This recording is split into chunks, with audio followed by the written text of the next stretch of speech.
Hello friends, ಎಲ್ಲರಿಗೂ ನಮಸ್ಕಾರ. ಶ್ರೀಕೃಷ್ಣ ಕ್ರಿಯೇಷನ್ಸ್ಗೆ ನಿಮ್ಮೆಲ್ಲರಿಗೂ ಸ್ವಾಗತ. ಇವತ್ತಿನ ಈ ವಿಡಿಯೋದಲ್ಲಿ ಕಾರ್ತಿಕ ಪೌರ್ಣಮಿ ಅಥವಾ ಕಾರ್ತಿಕ ಹುಣ್ಣಿಮೆ ದಿನ ಯಾವ ರೀತಿ ಪೂಜೆ ಮಾಡಬೇಕು, ಯಾವ ಸಮಯದಲ್ಲಿ ಪೂಜೆ ಮಾಡಬೇಕು, ಈ ದಿನ ಯಾವ ಯಾವ ಕೆಲಸಗಳನ್ನು ಮಾಡೋದ್ರಿಂದ ನಮಗೆ ಪುಣ್ಯ ಪ್ರಾಪ್ತಿ ಆಗುತ್ತೆ, ಹಾಗೆ ಈ ದಿನ ಮಾಡುವಂತಹ ವಿಶೇಷ ದೀಪಾರಾಧನೆ ಬಗ್ಗೆ ಸಂಪೂರ್ಣವಾಗಿ ಮಾಹಿತಿನ ತಿಳಿಸ್ಕೊಡ್ತಾ ಇದ್ದೀನಿ. ಹಾಗಾದರೆ ಇನ್ನಾಗ ತಡ, ಬನ್ನಿ ವಿಡಿಯೋನ ಶುರು ಮಾಡೋಣ. ಮೊದಲಿಗೆ ಈ ಕಾರ್ತಿಕ ಪೌರ್ಣಮಿ ಯಾವ ದಿನಾಂಕದಂದು ಬಂದಿದೆ, ಹಾಗೆ ಯಾವ ಸಮಯದಲ್ಲಿ ಪೂಜೆ ಮಾಡಬೇಕು ಅನ್ನೋದೆಲ್ಲದನ್ನು ಕೂಡ ತಿಳ್ಕೊಳ್ಳೋಣ.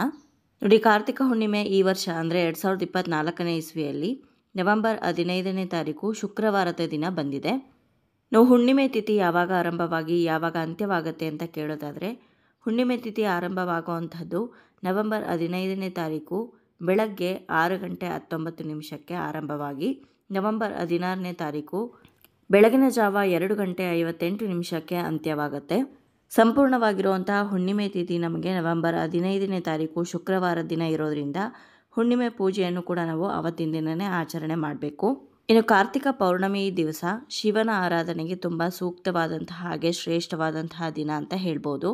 ಶಿವನಿಗೆ ಹಾಲಿನ ಅಭಿಷೇಕವನ್ನು ಮಾಡಿ ಧೂಪ ದೀಪ ಮಾಡೋದ್ರ ಮುಖಾಂತರ ಬಿಲ್ವಪತ್ರೆಯನ್ನು ಅರ್ಪಿಸಿ ಅರ್ಚನೆಯನ್ನು ಮಾಡಬೇಕಾಗತ್ತೆ. ಇನ್ನು ಕಾರ್ತಿಕ ಮಾಸದಲ್ಲಿ ಅಂದರೆ ಅದರಲ್ಲೂ ಈ ಕಾರ್ತಿಕ ಹುಣ್ಣಿಮೆ ದಿವಸ ಉಪವಾಸ ಇದ್ದರೆ ಅತ್ಯಂತ ಶ್ರೇಷ್ಠ ಅಂತ ಹೇಳ್ತಾರೆ.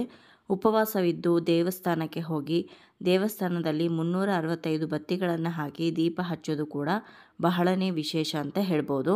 ಉಪವಾಸವನ್ನು ಒಂದೊತ್ತಿನ ಉಪವಾಸ ಇರ್ಬೋದು, ಅಥವಾ ನೀರಾಜಲ ಉಪವಾಸವನ್ನು ಇರ್ಬೋದು, ಹಾಲು ಹಣ್ಣುಗಳನ್ನು ಸೇವನೆ ಮಾಡಿಕೊಂಡು ಕೂಡ ಉಪವಾಸ ಇರ್ಬೋದು. ನಿಮ್ಮ ಶಕ್ತಿಗೆ ಅನುಸಾರವಾಗಿ ನಿಮಗೆ ಯಾವ ಉಪವಾಸವನ್ನು ಮಾಡೋದಕ್ಕಾಗುತ್ತೋ ಆ ಉಪವಾಸ ಇದ್ದು ಪೂಜೆಯನ್ನು ನೆರವೇರಿಸ್ಬೋದು.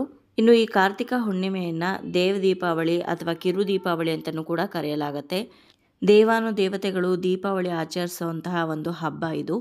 ಹಾಗಾಗಿನೇ ಸಾಕಷ್ಟು ದೇವಸ್ಥಾನಗಳಲ್ಲಿ ದೀಪೋತ್ಸವವನ್ನು ನಡೆಸಲಾಗುತ್ತೆ ಈ ಕಾರ್ತಿಕ ಹುಣ್ಣಿಮೆಯ ದಿವಸ. ಹಾಗಾಗಿ ಮನೆಯಲ್ಲೂ ಕೂಡ ನಿಮಗೆ ಎಷ್ಟು ಸಾಧ್ಯವಾಗುತ್ತೋ ಅಷ್ಟು ದೀಪಗಳನ್ನು ಮನೆಯ ಒಳಗಡೆ ಮನೆಯ ಹೊರಗಡೆ ಕೂಡ ನೀವು ಹಚ್ಚಬೇಕಾಗತ್ತೆ. ಇನ್ನು ಕಾರ್ತಿಕ ಹುಣ್ಣಿಮೆ ದಿನ ಮಾಡಲೇಬೇಕಾದಂತಹ ಕೆಲವೊಂದು ಕೆಲಸಗಳಿದೆ, ಅದು ಯಾವ್ದ್ಯಾವುದು ಅಂತ ಇವಾಗ ತಿಳ್ಕೊಳ್ಳೋಣ. ಕಾರ್ತಿಕ ಹುಣ್ಣಿಮೆ ದಿವಸ ಪವಿತ್ರ ನದಿಗಳಲ್ಲಿ ಸ್ನಾನ ಮಾಡೋದು ತುಂಬಾ ವಿಶೇಷ. ಹಾಗೆ ಕಾರ್ತಿಕ ಹುಣ್ಣಿಮೆಯ ದಿವಸ ದಾನ ಮಾಡೋದಕ್ಕೂ ಕೂಡ ತುಂಬಾ ಒಳ್ಳೆಯದು ಅಂತ ಹೇಳ್ತಾರೆ. ದೀಪದಾನವನ್ನು ಮಾಡಿದ್ರೆ ಸರ್ವಶ್ರೇಷ್ಠವಾದಂಥದ್ದು ಈ ಕಾರ್ತಿಕ ಮಾಸದಲ್ಲಿ ಅಂತ ತಿಳಿಸಿದ್ದಾರೆ. ಹಾಗಾಗಿ ಬಡವರಿಗೆ ವಸ್ತ್ರದಾನವನ್ನಾಗಲಿ ಅಥವಾ ಅನ್ನದಾನವನ್ನಾಗಲಿ ಅಥವಾ ದೀಪಗಳ ದಾನವನ್ನಾಗಲಿ ನೀವು ಮಾಡ್ಬೋದು. ಇನ್ನು ಈ ಕಾರ್ತಿಕ ಹುಣ್ಣಿಮೆ ದಿನ ವಿಶೇಷವಾದಂತಹ ದೀಪಾರಾಧನೆ ಮಾಡಬೇಕು. ಅದರಲ್ಲಿ ಮುಖ್ಯವಾದಂಥದ್ದು 365 ಬತ್ತಿಗಳನ್ನು ಹಾಕಿ ದೀಪ ಹಚ್ಚುವಂಥದ್ದು, ಮತ್ತೊಂದು ಬೆಲ್ಲದ ಆರತಿಯನ್ನು ಕೂಡ ನೀವು ಮಾಡ್ಬೋದು. ಹಾಗೆ ತೆಂಗಿನಕಾಯಿ ದೀಪಾರಾಧನೆ ಕೂಡ ಈ ಕಾರ್ತಿಕ ಮಾಸದ ಹುಣ್ಣಿಮೆ ದಿವಸ ಮಾಡ್ಬೋದು. ಇನ್ನು ಈ ಕಾರ್ತಿಕ ಹುಣ್ಣಿಮೆ ದಿವಸ ಕೇವಲ ಶಿವನ ಪೂಜೆ ಅಲ್ಲ, ಲಕ್ಷ್ಮಿ ಹಾಗೆ ವಿಷ್ಣುವಿನ ಪೂಜೆಯನ್ನು ಕೂಡ ಸಮೇತವಾಗಿ ನೀವು ಮಾಡಿದ್ರೆ ತುಂಬಾ ಒಳ್ಳೆಯ ಫಲಗಳು ಕೂಡ ನಿಮಗೆ ಸಿಗುತ್ತೆ. ಸೊ ನೋಡಿದ್ರಲ್ವ ಸ್ನೇಹಿತರೆ, ಇವತ್ತಿನ ಈ ವಿಡಿಯೋದಲ್ಲಿ ಕಾರ್ತಿಕ ಹುಣ್ಣಿಮೆ ಯಾವತ್ತು ಯಾವ ಸಮಯದಲ್ಲಿ ಪೂಜೆ ಮಾಡಬೇಕು, ಹಾಗೆ ಯಾವ ಯಾವ ಕೆಲಸಗಳನ್ನು ತಪ್ಪದೇ ಮಾಡೋದ್ರಿಂದ ನಮಗೆ ಪುಣ್ಯ ಪ್ರಾಪ್ತಿ ಆಗುತ್ತೆ ಅಂತ ತಿಳಿಸ್ಕೊಟ್ಟಿದ್ದೀನಿ.